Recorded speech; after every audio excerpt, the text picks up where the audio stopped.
Last week, I felt like Penn State was, with all the young players, hitting the wall.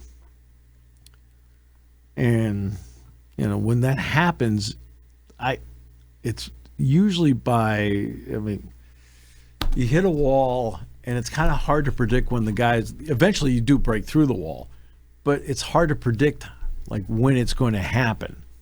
You can predict when they're going to hit the wall within about a week or so. It's hard to predict when they'll break out of the wall. Well, what was interesting last night, it's another game where they get a big first half deficit. Yeah. They were down by 30 at Maryland, down by 20 against, was it 28? They were down by 32 at one point to Wisconsin. No, but I'm talking at halftime. At halftime, it's 28, I think. 28 at halftime. Okay? And last night it's 18. You're like, oh, brother. And then the second half was played. And guess what? That's some of the best defense they've played in weeks. That is a really good offensive team. You're talking about a team that came in for the season shooting just a shade under 50% as a team, and Mobley is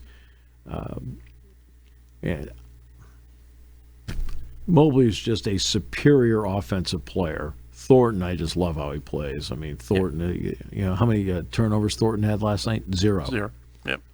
So I'll never forget Big Ten tournament, Indianapolis. Ohio State's kind of like down and out, had to play the first day.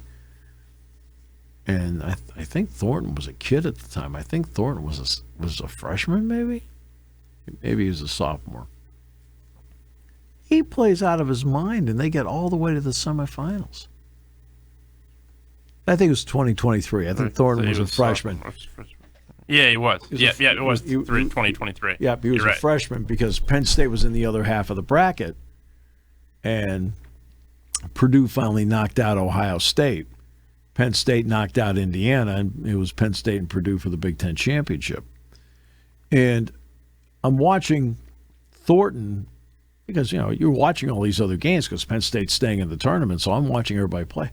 He played his backside off. He almost single-handedly carried him into the semifinals. And they opened up in the opening night.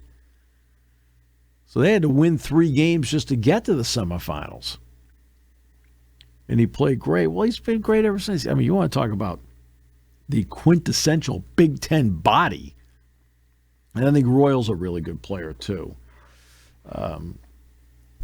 Royal's a really good third option for them. But Mobley's a superior offensive player. And they're hitting shots left and right, left and right, left and right. But then in the second half, Penn State's hitting shots. Penn State's really playing well defensively. The vast majority of the time, Penn State is forcing them into one-and-dones. There weren't a lot of second-half offensive rebounds by Ohio State. There was one sequence where they did get 3 of them and then scored. And that was in a sequence. But they fought back, and they got to within 1. And the problem is when you're climbing like that, you're climbing, you got a lot of momentum in the whole thing. It just takes the other guy to hit one shot, and you're like, okay, you slid back a little bit. But they get within 1, and then they fall back a little bit. Then they get back within 4, and then and you know what? They showed so much fight last night. There were no moral victories. No. Every single hustle stat, second chance points, fast break points, rebounding, things like that. Penn State won them all. Right? Shot 50%, but they lost one big one, and that was the turnover part. Penn State has done a really good job, for the most part, not perfect, but for the most part, of being a relatively low turnover team. They came in averaging for the season 9.1 turnovers per game. And they had 18 last night. And so they had 27% of their possessions last night ended in a turnover. So now you take it out. Think about this offensive efficiency. On the other 48 possessions, Penn State had, 25 baskets? On the other 48 possessions, Penn State had 25 baskets. And by the way, how many free throw attempts they have? 21, something like that. So you're looking at, at least 9 of those possessions ended up in free throws? So you're talking 34 out of 48 possessions where they did not turn the ball over, they scored? Wow. But that's of the possessions where they didn't turn it over. In other words, when they didn't turn it over, for the most part, they were getting a pretty good shot. But the turnovers were the killer for them.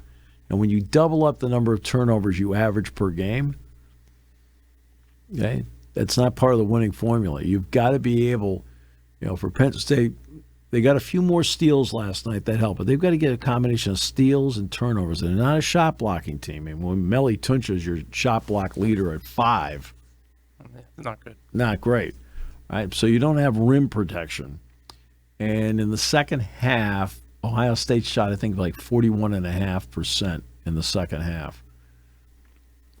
So I saw something last night. I saw a team that had hit the wall last week.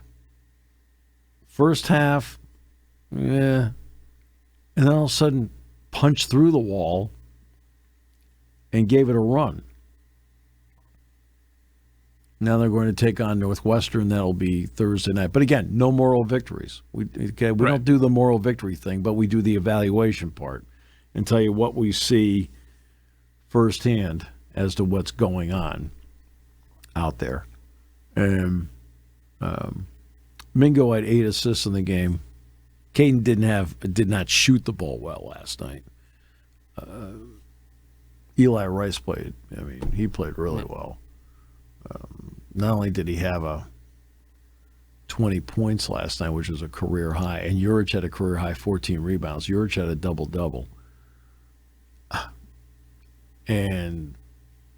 But Rice not only had the 20 last night, but he had the big block and strip on Royal, and then at the other end did the same thing and then saved it from going out of bounds. Rice played really well last night. And now Northwestern, look, Marinelli is a really good player. Yeah. You're talking a guy he's been alternating back and forth as to who leads the nation in scoring. He's up over 23 a game. I've mentioned this before, but it's always interesting in the one-and-done world of basketball. The Cameron Boozers of the world, and justifiably, I should point out, absolutely, get a lot of tremendous publicity. And justifiably, he is a terrific player and he's fun to watch. But Marinelli's a college basketball story. He goes in there the first year, he's hardly playing at all. So he's on my card, but he's not in the scouting report. Second year he's there, he's playing a little bit more, and now he is on the scouting report. But you don't consider him a threat when he comes in the game. Like, all right. Third year, this guy's really good. This guy's 20 points a game, left-hander, hitting shots. He's followed that up with 23 a game.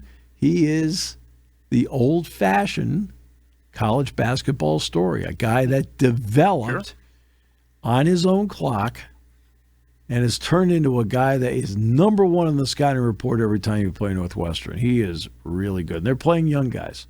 Max Green's now playing. Tyler Kropp's playing. They're playing their young guys too. They came off a West Coast trip where they beat USC 74-68.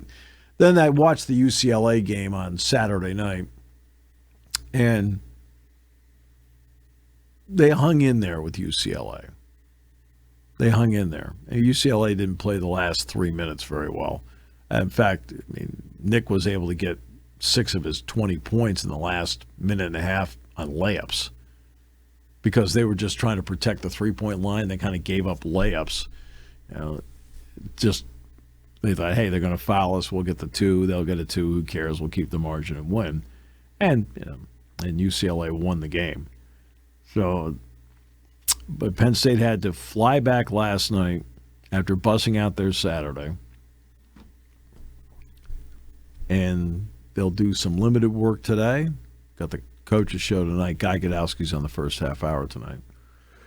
And then tomorrow practice, get back in the plane, go back out to Chicago and play the game Thursday night. And they'll fly back on Thursday night. And Dick and I will fly back on Friday and turn around and get ready for Sunday. Thanks for listening to Sports Talk with Steve Jones. Catch the latest from me on the 7 Mountain Sports YouTube page. Find clips of the show on Twitter, Instagram, and Facebook by searching up 7 Mountain Sports.